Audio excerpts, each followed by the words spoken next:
শ্ৰদ্ধাস্পদ দৰ্শক সেৱা জনাইছোঁ। এই ক্ষুদ্ৰ তথ্যচিত্ৰখন দৰাচলতে এটা বিশাল পৰিকল্পনাৰ ক্ষুদ্ৰ পূৰ্বাভাস বা ট্ৰেইলৰ মাত্ৰ।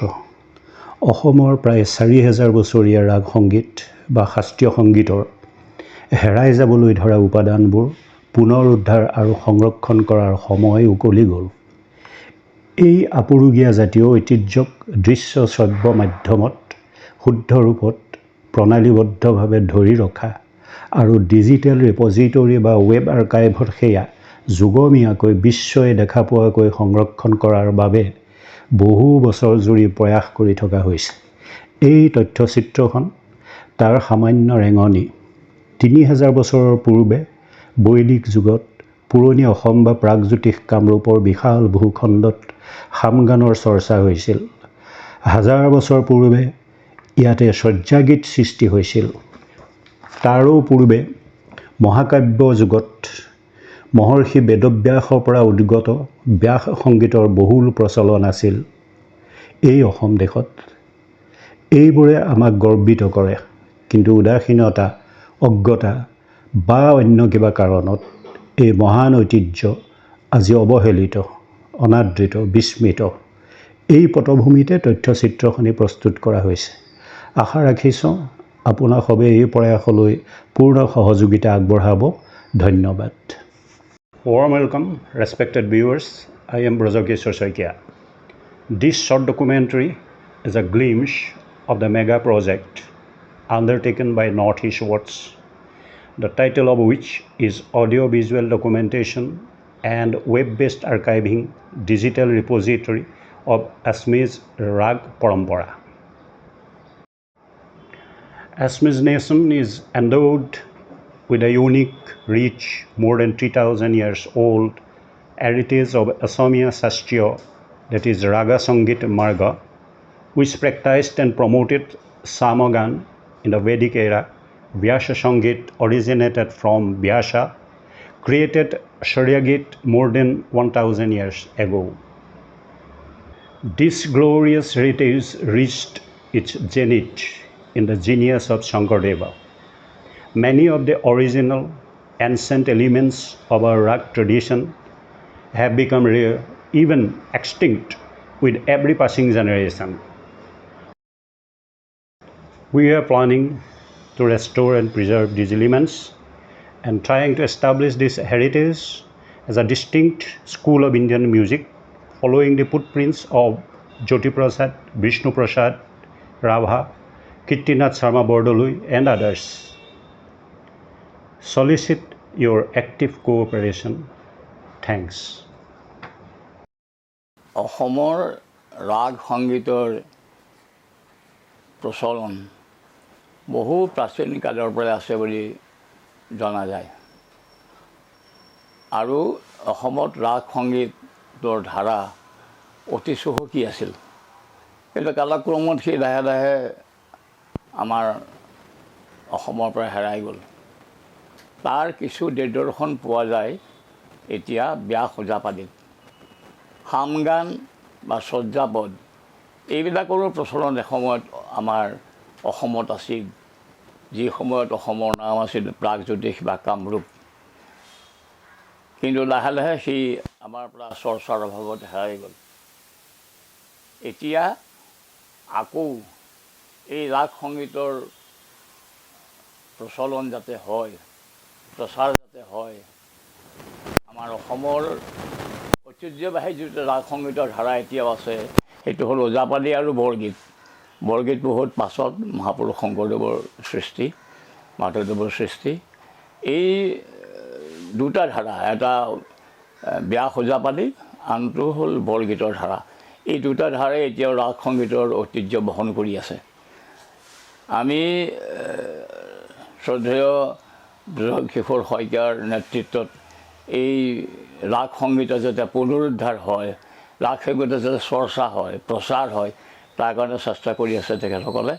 আৰু ইয়াৰ ওপৰত এখন ডকুমেণ্টাৰী তেখেতসকলে তৈয়াৰ কৰি উলিয়াইছে। তাৰ কাৰণে মই খুব আনন্দ পাইছোঁ, কাৰণ এইটো কাম আচলতে বহু দিনৰ আগতেই হ'ব লাগিছিল। দেৰিকৈ হ'লেও যে কামটো আৰম্ভ কৰিছে, তাৰ কাৰণে মই আন্তৰিক ধন্যবাদ দিছোঁ আৰু যাতে কামটো সুন্দৰভাৱে হয়, সফল হয় আৰু ভৱিষ্যত প্ৰজন্মৰ কাৰণে যাতে ডাঙৰ উদাহৰণ হয় তাকে মই আশা কৰিছোঁ। এয়াই অসম, ভাৰতৰ পূৰ্ব দিশৰ সূৰ্য উঠা দেশ, পুণ্যভূমি অসম। নৈ নিজৰা, পৰ্বত পাহাৰ, চৰাই চিৰিকটি, ফুল পখিলা গছ লতিকাৰে পৰিপূৰ্ণ বিনন্দীয়া প্ৰকৃতিৰ অপৰূপ ৰূপৰাশিয়ে হৃদয় উদ্বেলিত কৰা সুজলা সুফলা শস্য শ্যামলা পুণ্যভূমি অসম। অসমৰ মানুহৰ ইতিহাস প্ৰব্ৰজনৰ ইতিহাস। পৃথিৱীৰ ভিন্ন প্ৰান্তৰ পৰা প্ৰব্ৰজিত অষ্ট্ৰিক, মংগোলীয়, আৰ্য, অনাৰ্য বিভিন্ন নৃগোষ্ঠীৰ সুদীৰ্ঘকালৰ সহাৱস্থান, সমন্বয় আৰু সংশ্লেষণৰ এক ঐতিহাসিক প্ৰেক্ষাপটত অসমীয়া জাতিৰ জন্ম। তেনেদৰে মাৰ্গীয় বা শাস্ত্ৰীয় সংগীতৰ ধাৰাটিও যে অতি প্ৰাচীন কালৰে পৰা নিৰৱচ্ছিন্নভাৱে প্ৰবহমান হৈ আছে, বিভিন্ন গ্ৰন্থত উল্লিখিত তথ্যসমূহে সেই কথা প্ৰতিপন্ন কৰে। অসমত শাস্ত্ৰীয় সংগীত পৰম্পৰাৰ বৈদিক যুগতেই সূত্ৰপাত হৈছিল। এই কথা স্পষ্ট যে বেদৰ সূক্ত ৰচক বশিষ্ঠ, অত্ৰি প্ৰভৃতি মন্ত্ৰদ্ৰষ্টা ঋষিসকলে লৌহিত্য তীৰত আশ্ৰম পাতি ঋক বা সামসমূহৰ চৰ্চা কৰিছিল। সামবেদ ভাৰতীয় সংগীতৰ মূলাধাৰ ৰূপে চিহ্নিত হৈ আহিছে। সাম শব্দটোৱে গানক সূচিত কৰে। সামবেদৰ মন্ত্ৰ বা সূক্তসমূহ শাস্ত্ৰীয় বিধি অনুসৰি গানৰূপে পৰিৱেশন কৰা হয়। আনকি সামবেদৰ প্ৰথম মন্ত্ৰটি পৰিৱেশনতো শ্যাম ৰাগৰ অনুৰণন শুনিবলৈ পোৱা যায়।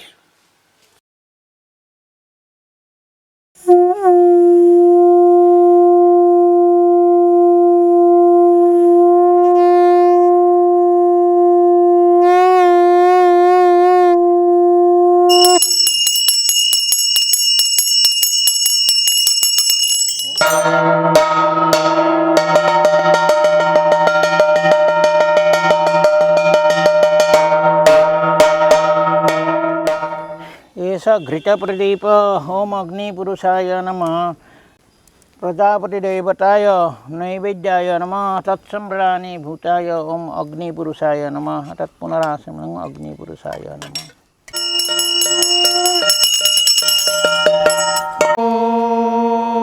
सहस्रशीर्षा पुरुषः सहस्राक्ष सहस्रपात् स भूमिं सर्वतो तथा विश्वं व्यक्रामत् आसनान् शनेऽभि स्वाहा।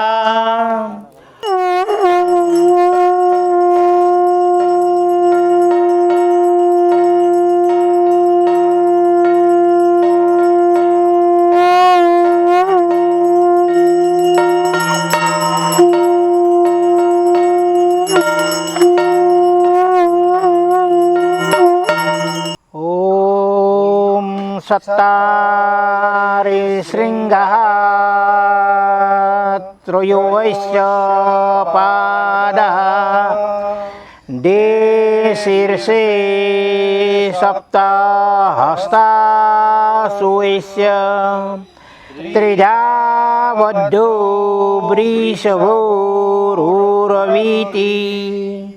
मोदेवो मैर्चा विवेश रुद्र तेजः समुद्भूतं दिमूर्धानं दिनासिकं सन्नेत्रं चतुश्रोत्रं द्विपादं सप्तहस्तकं जैम्यभागे चतुर्हस्तं शैव्यभागे त्रिहस्तकं श्रुवं श्रुशं सशक्तिं च त्रेक्ष्यमालां सदक्षिणे तोमरं व्यजनं चैव घृतपात्रं तु वामके बिभ्रतं सप्तभेहस्तै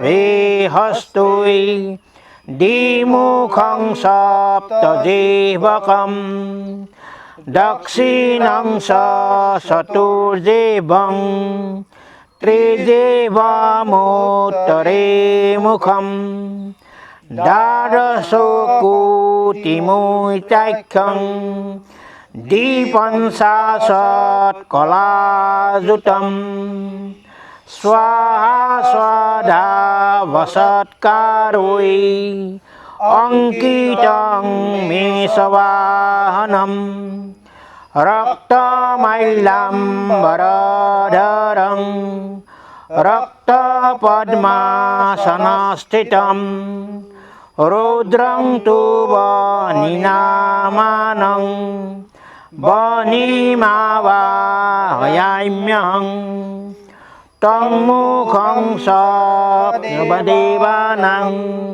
सर्वाक्षीरमुपैद्यते अमलं समृद्धं विश्वतो मुखम् ओम अग्निपुरुषाय एषा घर्षगंध अग्निपुरुषाय नमः एतत् चन्दनपुष्पं अग्निपुरुषाय नमः एष धूपः अग्निपुरुषाय नमः एष घृतप्रदीपः अग्निपुरुषाय नमः एतत् नैवेद्यं अग्निपुरुषाय नमः एतत् पुनरासमन्य घृतं अग्निपुरुषाय नमः ओम अग्निमीडे इति मंत्रस्य मधुच्छन्दाऋषिः गायत्री छन्दः अग्निर्देवता अग्निस्तुत्यर्थे जपे विनियोगः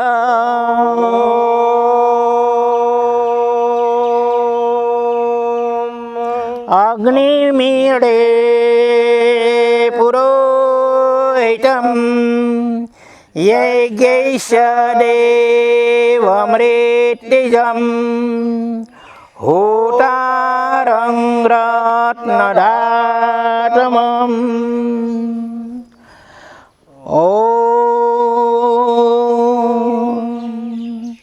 ॐ अग्नया इति मन्त्रस्य भरद्वाजो वारस्पत्य ऋषिः गायत्री छन्दः अग्निर्देवता अग्नि आवाहने विनियोगः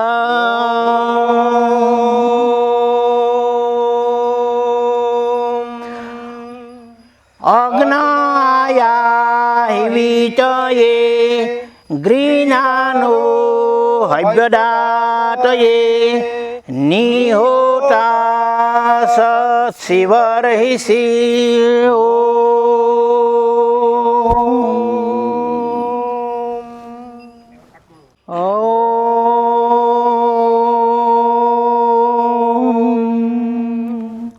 नमस्कृत्य महाविष्णुं संस्मरेत् क्षीरसागरं क्षीरसागरमध्यस्थं श्वेतद्वीपं विचिन्तयेत् कोटियोजनविस्तीर्णं भानुकोटिसमप्रभं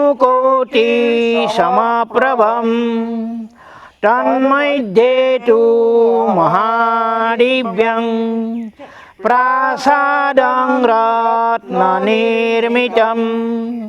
प्रासादमैद्यसन्द्राभं सिंहासनमनुत्तमं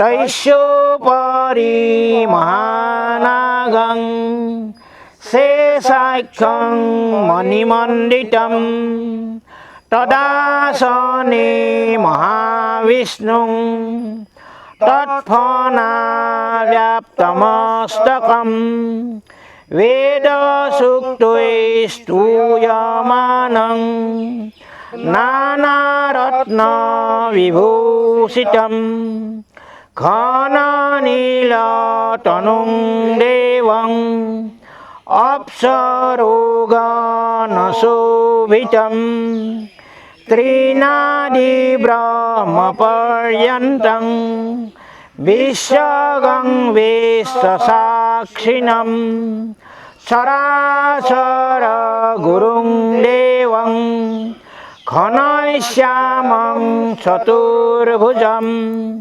ব্রহ্মাদ্যৈরচিতং বিশ্বং সর্বাভরণভূষিতম বামভাগে স্থিতং দেবীং নীলকুঞ্চিতমূর্ধজাম হেমারবিন্দপ্রমিতাং মুক্তিকাভরণোজ্জ্বলাম দাড়িমংসৈব্যহস্তে তু দক্ষিণালিঙ্গসন্ততিম শ্রীবিষ্ণবে মুখং ধ্যায়েৎ ভক্তাভীষ্টফলপ্রদাম।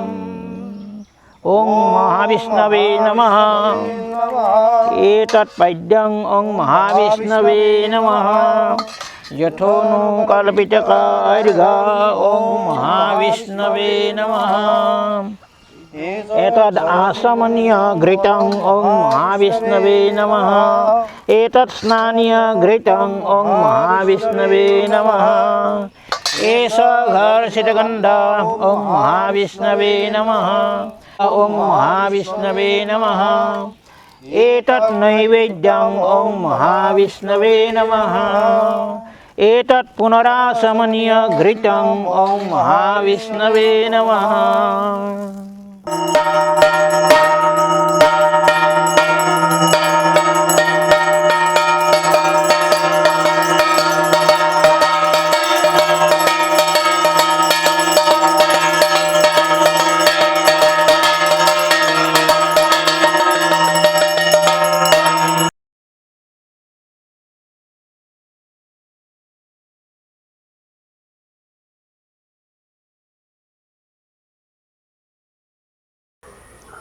সামগান এব সংগীতমূলম। হামগানৰ পৰাই সংগীতৰ সৃষ্টি। হামগান হ'ল সামবেদৰ পৰা আহিছে। এই গান হামগান সামবেদ, যিকোনো বেদ, বেদ হ'ল শ্ৰুতিৰ মূল। শ্ৰুয়তে ইতি শ্ৰুতি, যিটো কথা শুনাই দিয়ে সেইটোৱে শ্ৰুতি। সেই ঋষি মুনিসকলে শুনিব পাইছিল। সেই গীতবিলাক তেওঁলোকে এটা শ্ৰুতিৰ দ্বাৰা তেওঁলোকৰ কৰ্ণগোচৰ হৈছিল আৰু সেইমতে আপোনা আপুনি তেওঁলোকৰ মুখৰ পৰা তেওঁলোকে মুখৰ পৰা নিৰ্গত হৈছিল আৰু সেই সুৰবিলাক মানে গান আকাৰত মানে তেওঁলোক প্ৰতিফলিত হৈছিল আৰু সেই পৰম্পৰাগতভাৱে সেই গান চলি থাকিলে, আজি পৰ্যন্ত চলি আছে। আৰু সেই কামৰূপত এই ধাৰাটোক বিশেষ কৰি কামৰূপত পুৰণি ধাৰা সংগীতৰ এই সামবেদৰ পৰাই সামগানৰ চৰ্চা প্ৰধান ধৰণে চলি আছে, এতিয়াও চলি আছে, আগতে সুন্দৰভাৱে চলি আছিল। গতিকে পুৰণা কামৰূপ ৰিচ সেই ধনী আছিল বুলি সংগীতৰ ক্ষেত্ৰত ধনী আছিল বুলি ধনীও আছিল বুলি ক'ব পাৰি। এতিয়াও গুৰু পৰম্পৰাভাৱে সত্ৰবিলাকতো ইয়াৰ চৰ্চা হৈ আছে আৰু থলুৱা গীতবিলাকতো, আনকি নাওখেলৰ গীততো এই গীতবোৰ মানে ধ্বনি, এই হামগানৰ ধ্বনি পোৱা যায়। গতিকে এই চৰ্চা এতিয়া ঘটনা হ'ল কি অলপ আমাৰ ভয় হৈছে এক হিচাপত, যে ভয় কেনেকুৱা যে এই মানুহবিলাক পৰা কিছুমান পৰিমাণে আঁতৰ হৈ গৈছে। এতিয়া ইয়াক ৰক্ষণাবেক্ষণৰ দৰকাৰ, যিখিনি আছে সেই বস্তুখিনি যাতে ৰক্ষা হয় আমি তাৰ প্ৰতি গুৰুত্ব দিব লাগে। এইখিনি হিমালয়ৰ পাদদেশৰ লৌহিত্য তীৰত সিদ্ধ গন্ধৰ্ব অপ্সৰাৰে সমাকীৰ্ণ বেদধ্বনিৰে চিৰমুখৰিত ভাৰ্গৱ ঋষিৰ আশ্ৰমৰ নিকটতে ভাৰতবৰ্ষৰ সবাতোকৈ প্ৰাচীন হস্তিপুথি হস্তায়ুৰ্বেদৰ ৰচক মহৰ্ষি পালকাপ্যৰ আশ্ৰম আছিল। হস্তায়ুৰ্বেদৰ মতে পালকাপ্যৰ পিতৃ ঋষি সামগায়নো আছিল এগৰাকী নিপুণ সামগায়ক। সেই যুগতেই হাম গানৰ চৰ্চাই অসমত শাস্ত্ৰীয় সংগীতৰ প্ৰাচীনত্বকে সুদৃঢ় ৰূপত প্ৰতিপন্ন কৰে। ষষ্ঠ শতিকাত বৰ্মন বংশীয় ৰজাসকলে অশ্বমেধ যজ্ঞ সম্পাদন কৰাৰ সম্ভেদ পোৱা যায়। হাম সংগীত অশ্বমেধ যজ্ঞৰ অপৰিহাৰ্য অনুষংগ। বৈদিক যুগৰ মাৰ্গীয় হাম সংগীতৰ ধাৰাটি যে ষষ্ঠ শতিকাতো প্ৰবাহিত হৈ আছিল, ভূতি বৰ্মাৰ শিলালিপিয়ে তাকেই প্ৰতিপন্ন কৰে। মহাকাব্যিক যুগত কথকে সমাজত এক মহত্বপূৰ্ণ ভূমিকা গ্ৰহণ কৰিছিল। শাস্ত্ৰজ্ঞ আৰু কলানিপুণ কথকসকলে ৰামায়ণ, মহাভাৰত আৰু বিভিন্ন পুৰাণৰ কাহিনী কৈ শ্ৰোতা দৰ্শকক নৈতিক, আধ্যাত্মিক তথা সামাজিক মূল্যবোধৰ শিক্ষা প্ৰদান কৰিছিল। দীৰ্ঘকাল জুৰি প্ৰবাহিত হৈ থকা এই কথকতা পৰম্পৰাৰ বুকুতেই ওজাপালি অনুষ্ঠানৰ বীজ অংকুৰিত হৈছিল। মাৰ্গীয় সংগীতানুষ্ঠান ওজাপালিৰ ওজা আৰু পালিৰ পদ ভাঙনিত কথকতাৰ অনুৰণন আজিও বিদ্যমান। যুধিষ্ঠিৰে চাৰি ভাতৃ দ্ৰৌপদী সম সুন্দৰভাৱে আগবাঢ়ি যাই আছে, আগবাঢ়ি যাই আছে, এনেকৈ গৈ গৈ গৈ গৈ গৈ গৈ যেতিয়া সুন্দৰকৈ যায় ঠিক সন্ধ্যা সময়ত এখন হালধীয়া বন এখনত যাই উপস্থিত সুন্দৰকৈ উপস্থিত হৈছে। ভীমে যেই উপস্থিত হ'ল ভীমে গদাটো লৈ পোনে এটা কোপ মাৰি চাইছে, লগে লগে গোটেইবিলাক একেবাৰে বাগৰি গৈছে, হে বাগৰি গৈছে। তাকে ভীমে চিন্তা কৰিছে এই বনখন গোটেই ঠিলা বনে, হে ঠিলা বন, গতিকে মই আছো এই 80 মোনৰ গদাটো দি মই কিয়া মই হাত দেনাৰ বি কৰি নলওঁ, হে নলওঁ। গতিকে মই একাদিক্ৰমে সেমিতিয়াই যাই থাকোঁ, হে মহতিয়াই যাই থাকোঁ। এই বুলি একে কামৰা মই দিয়াই দি একাদিক্ৰমে ভীমে একেবাৰে গদাটো আগত কৰি লৈ কামৰা মই দি যাই আছে, হে যাই আছে। তাৰ আৰু তাৰ পাছে পাছে সুন্দৰভাৱে ভাই ভাতৃসকল আগবাঢ়ি যাই আছে। চাৰি ভাতৃ দ্ৰৌপদী সময়ে যাই যাই যাই যাই যাই যাই এডাল ডাঙৰ বৃক্ষ এডালৰ তলত যাই উপস্থিত হৈছে। যে লগে লগে ভাই ভাজ্যাসকলৰ ফালে চাই যুধিষ্ঠিৰ ধৰ্মৰাজ যুধিষ্ঠিৰে লাহাকে মাত লগাইছে আৰু হয়নে হয়। ভীমৰ গামক চাহি দেখা নিপ্ৰ বৰ হা হালধীয়া বৰ্ণ ভৈলা ফুলে সৰিষাৰ ফুল হৰিষাৰ হঠাৎ 25 পুৰা সৰিষাৰ খাৰ ব্যয় ব্যয় ভীমৰ গাঁৱত তাৰ ফুল লাগি ৰয়। যুধিষ্ঠিৰে বোলা শুনি কয় বিকুদৰ কিহে কৰিলা হেন কাৰ্য গুৰুতৰ সৰিষাৰ ফুল মানে সমস্ত ভাংগিলা তাৰ সৰিষাৰ তুমি ওপৰা আখিলা। একালত কথকসকলে কথাংশত সুৰ সংযোজন কৰি কথকতা পৰম্পৰাত নতুন আয়তন প্ৰদান কৰিলে। অৱধাৰিতভাৱে ওজাপালিত তাৰ প্ৰত্যক্ষ প্ৰভাৱ সুস্পষ্ট।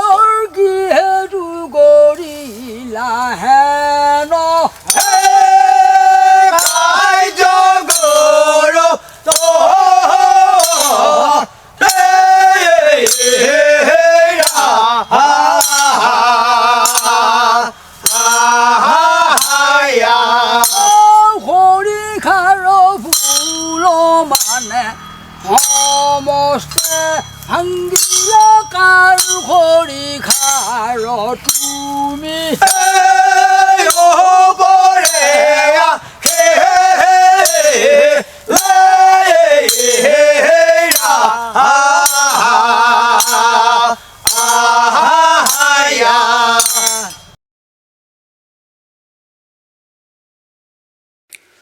পৰৱৰ্তী কালত কথকতা পৰম্পৰাত হস্ত মুদ্ৰাৰ প্ৰৱেশ ঘটিছিল।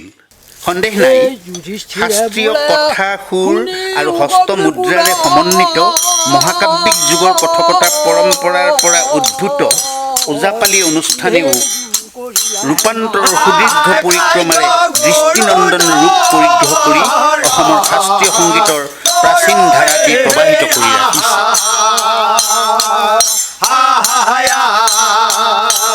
হৰিঘৰ ফুল মানে এই সমস্তে ভাঙ্গিলা কাৰ হৰিঘাৰ তুমি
গোবিন্দ হৰে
আনন্দ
প্ৰাণ ভায়া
প্ৰভু প্ৰথময়া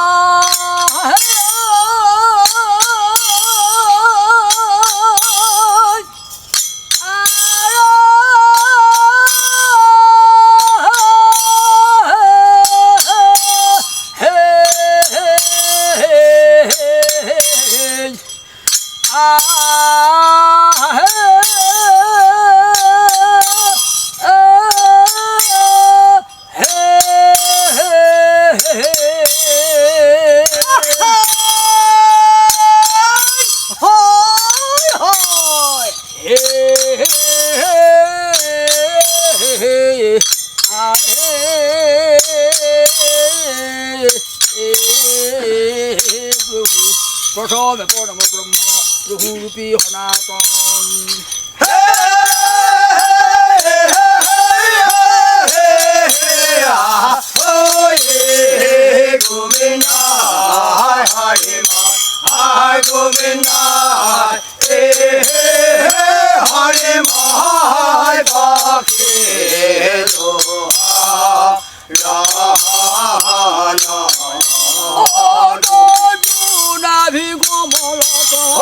ব্ৰহ্মা ভৈলা দাত দুৰ্গায় অৱতাৰ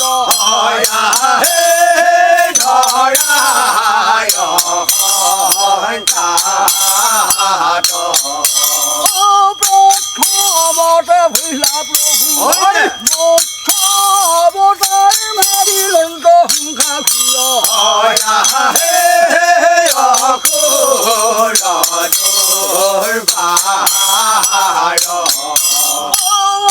অনন্দৰে ভৈলা প্ৰভু অৱতাৰ ক্ষীৰ সাগৰৰ পিছে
প্ৰভু আজি তোমাৰ কেনে মহিমা প্ৰভু কি হ'ল শংখ চক্ৰ গদা পদ্মচাৰী অস্ত্ৰ ধৰি হে লক্ষী সৰস্বতীক দুয়োকাষে লৈ প্ৰভু সুন্দৰকে ইয়াত আহি উপস্থিত হে প্ৰভু হে প্ৰভু বাসুদেৱ প্ৰলয়ং প্ৰয়োনিধি জলে ধৃত বানসী বেদং হে বিহিত বুহিত চৰিত্ৰ খেদং আৰু কে সবাই জগদিতাই মীন শৰীৰ জয় জগদীশ হৰে এই মৎস্য গুৰুম নৰসিংহ বামন পৰশুৰাম হলিৰাম বৰা শ্ৰীৰাম হে বুদ্ধ কল্কি নামে দশ আকৃতি ধৰিছা কৃষ্ণ তৰ্যু পাৱা কৰহ প্ৰণাম প্ৰভু বাসুদেৱ প্ৰভু আপোনাৰ চৰণত আমাৰ কোটি কোটিবাৰ নমস্কাৰ কৃষ্ণ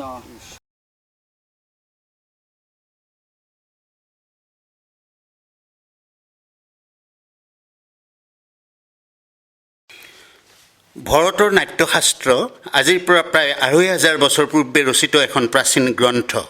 গ্ৰন্থখনিত ভাৰতবৰ্ষত প্ৰচলিত নাট্য ৰীতিসমূহক ৪টা ভাগত বিভক্ত কৰা হৈছে। আৱন্তী, দাক্ষিণাত্যা, পাঞ্চালী আৰু ঔদ্ৰ মাগধী প্ৰবৃত্তি ৰূপে অভিহিত এই ৪ প্ৰকাৰ নাট্য ৰীতি বা নাট্য প্ৰবৃত্তিৰ ঔদ্ৰ মাগধী প্ৰবৃত্তিয়ে প্ৰাগজ্যোতিষ, কামৰূপ তথা উত্তৰ পূৰ্বাঞ্চলকো সামৰি লয়। ঔদ্ৰ মাগধী প্ৰবৃত্তিত প্ৰহসন এক অবিচ্ছেদ্য অংগ। ওজাপালি অনুষ্ঠানৰ ওজা আৰু পালিৰ পদ ভাঙনিটো প্ৰহসনৰ গুৰুত্ব অপৰিসীম। নাট্যশাস্ত্ৰৰ যুগতো অৰ্থাৎ ২৫০০ বছৰ পূৰ্বতো প্ৰচলিত আছিল সেয়া নিশ্চিত। অষ্টম শতিকাৰ পৰা দ্বাদশ শতিকালৈ ৰচিত হোৱা চৰ্যাপদবোৰ অসমত ৰাগ সংগীত তথা শাস্ত্ৰীয় সংগীত চৰ্চাৰ অন্য এক প্ৰাচীন নিদৰ্শন। বৌদ্ধ সিদ্ধাচাৰ্যসকলৰ দ্বাৰা ৰচিত চৰ্যাপদসমূহত ১৭টা ৰাগৰ উল্লেখ পোৱা যায়। চৰ্যাচৰ্য বিনিশ্চয় নামৰ প্ৰাচীন গ্ৰন্থখনিত সন্নিৱিষ্ট চৰ্যাপদসমূহৰ ৰাগৰ উল্লেখনে সমকালীন শাস্ত্ৰীয় সংগীত পৰম্পৰাৰ ছবিখনকে স্পষ্ট কৰে। ধৰ্মীয় আৰু অন্যান্য সামাজিক কাৰণত অসমৰ চৰ্যাপদৰ মূল ধাৰক বাহক বৌদ্ধ সিদ্ধাচাৰ্য আৰু তেওঁলোকৰ অনুগামীসকলৰ সংখ্যা তেনেই সীমিত হৈ অহাৰ পৰিপ্ৰেক্ষিতত এই সংগীত শৈলীৰ চৰ্চাও এক প্ৰকাৰ স্থবিৰ হৈ পৰে। তৎসত্ত্বেও ইয়াৰ প্ৰভাৱ আছিল সুদূৰ প্ৰসাৰী। চৰ্যাপদৰ প্ৰভাৱপুষ্ট হৈ ওজাপালি অনুষ্ঠানে একাদশ শতিকাত পূৰ্ণাংগ ৰূপ পৰিগ্ৰহ কৰে। আনকি চৰ্যাপদৰ কেইবাটিও ৰাগ ওজাপালিয়ে প্ৰত্যক্ষভাৱে গ্ৰহণ কৰে। চৰ্যাপদৰ ধনশ্ৰী ৰাগটি ওজাপালিত ধনশ্ৰী হয়।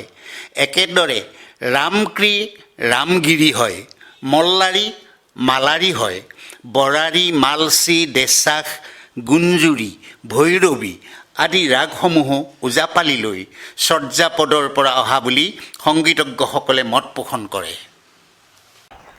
নমস্কাৰ, আজি আমি উপস্থিত হৈছোঁ ওদালগুৰি জিলাৰ টংলাৰ পৰা 14 কিলোমিটাৰ উত্তৰে হাতীগড় অঞ্চলত।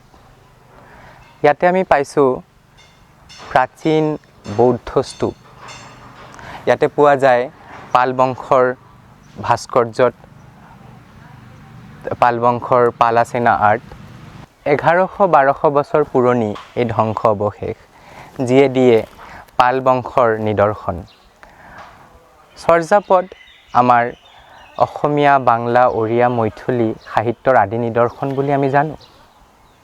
আজি চৰ্যা নৃত্যৰ, চৰ্যা গীতৰ যি অৱস্থা, আমাৰ ইয়াতে চৰ্চা নহয়। ঠিক তেনেদৰে এই ধ্বংসস্তূপৰ দৰে পৰিণত হৈছে চৰ্যা গীত। চৰ্যা গীতবোৰ লিখা অৱহট্ট ভাষাত। আৰু আজি চৰ্যা নৃত্য, চৰ্যা গীত এইবোৰ নেপালত প্ৰেক্টিছ হয়। কেম্বোডিয়াত কিছু চৰ্যা নৃত্যৰ কিছু বস্তু প্ৰেক্টিছ হয়। আমাৰ সেইটো পুনৰুদ্ধাৰ কৰা উচিত আৰু সেইটো আকৌ ৰিভাইভ কৰি পাৰফৰ্মিং আৰ্টছ হিচাপত আকৌ আপোনালোকৰ আগত অনাটো দৰকাৰ। চৰ্যা নৃত্য মূলতঃ নাট্যশাস্ত্ৰৰ ঊৰ্ধ্বমাগধী শৈলীৰ পৰা আহিছে। ঊৰ্ধ্বমাগধী শৈলীত আমি দেখিব পাওঁ যে সত্ৰীয়া, ওডিচী, মণিপুৰী ইত্যাদি। চৰ্যা নৃত্যত 64 যোগিনীৰ মহত্ব আছে আৰু 64 যোগিনীৰ 64টা চালি আছে। ঠিক তেনেদৰে সত্ৰীয়াটো 64টা মাটি আখৰা আছে। ঠিক তেনেদৰে চৰ্যা গীতবোৰ পাৰ্টিকুলাৰ ৰাগত নিৰ্ধাৰিত। সিদ্ধাচাৰ্যবোৰ প্ৰত্যেকটো চৰ্যা গীত একোটা একোটা ৰাগত ভিত্তি কৰি লিখিছিল। চৰ্যা গীত মূলতঃ দেহতত্ত্ব আৰু বৌদ্ধ তন্ত্ৰ সাধনা। মূল উদ্দেশ্য চৰ্যাপদৰ শূন্য অৰ্থাৎ মোক্ষ লাভৰ অৰ্থত চৰ্যা নৃত্যবোৰ পৰিৱেশন কৰা হৈছিল।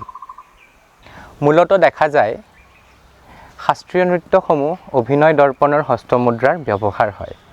কিন্তু চৰ্যা নৃত্যত আমি দেখিবলৈ পাওঁ যে শ্ৰীহস্তমুক্তাৱলী, সংগীত দামোদৰ আৰু যোগিনী তন্ত্ৰৰ হস্তমুদ্ৰাৰ সমাহাৰ। তাৰে মাজত আমি শাস্ত্ৰীয় নৃত্যৰ লগত চৰ্যা নৃত্যৰ ভিন্নতা বিচাৰি পাওঁ। ইয়াৰ মাজত আমি তান্ত্ৰী মুখহস্ত, অংকুশ মুদ্ৰা, শুকচঞ্চু, প্ৰবোধিকা ইত্যাদি বিচাৰি পাওঁ, যিবোৰ বেলেগ শাস্ত্ৰীয় নৃত্যত আমি নাপাওঁ। এই নৃত্যৰ মাজত আপোনালোকে হস্তমুদ্ৰাৰ দ্বাৰা দেখিবলৈ পাব যে মহাশূন্যৰ দ্বাৰ খুলিছে আৰু আমি মহাশূন্যৰ ফালে গৈ আছোঁ। গতিকে চৰ্যাপদ হৈছে আমাৰ অসমৰ পুৰাতন সম্পদ আৰু চৰ্যাপদৰ অবিহনে, চৰ্যা নৃত্যৰ অবিহনে, চৰ্যা গীতিৰ অবিহনে কামৰূপৰ সংস্কৃতি সম্পূৰ্ণ নহয়।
পঞ্চবিড়াল চঞ্চল চিয়ে বৈঠো কালো কাতরু বড় পঞ্চবিড়াল চঞ্চল চিয়ে বৈঠো কালো কাতরু বড়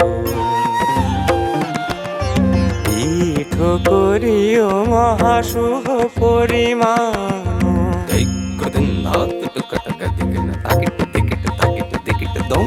পীঠ করিও মহাশুভ পরিমাণ পীঠ করিও মহাশুভ পরিমাণ লুই ভনই গুরু বুঝিও জানো যে যে কেটে যে নাম তাকিটি তাকে যে নাম তা যে যে কেটে যে নাম তা তিরগিটা পীঠ করিও মহাশুভ পরিমাণ লুই ভনই গুরু বুঝিও জানো লুই ভনই গুরু বুঝিও জানো কাতরু বড় পঞ্চবিড়াল চঞ্চল চিয়ে বৈঠো কালো কাতরু বড় সকল সমাহিয়ে কাহিয়ে করুই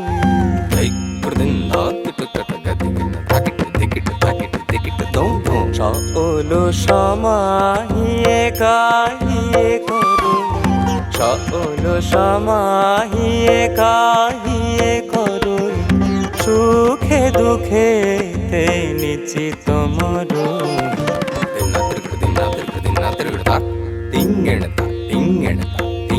সকল সমাহিয়ে কাহিয়ে করুই সুখে দুঃখে তে নিশ্চিত মরুই সুখে দুঃখে তে নিশ্চিত মরুই কাতরু বড় পঞ্চবিড়াল চঞ্চল চিয়ে বৈঠো কালো কাতরু বড়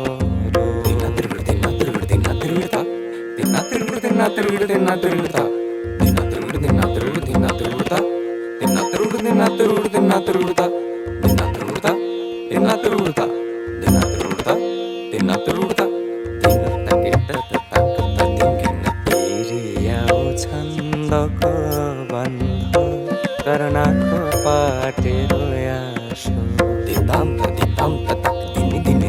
এরিয়াও ছন্দক বন্ধ করনাক পাটে রয়াসো শূন্য পাখ ভিপিলা হরে পাশো শূন্য পাখ ভিপিলা হরে পাশো এরিয়াও ছন্দক বন্ধ করনাক পাটে রয়াসো ভনইলুই আমহেশানে দিঠা ভনইলুই আমহেশানে দিঠা ধমন চমন বেনি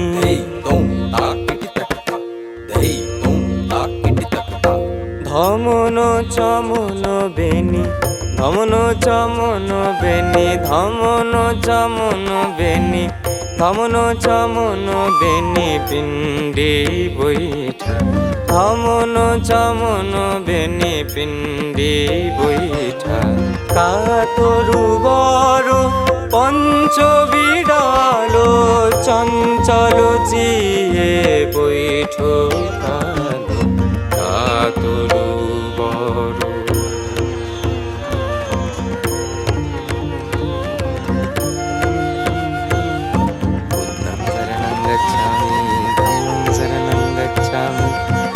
शरणं गच्छामि तं शरणं गच्छामि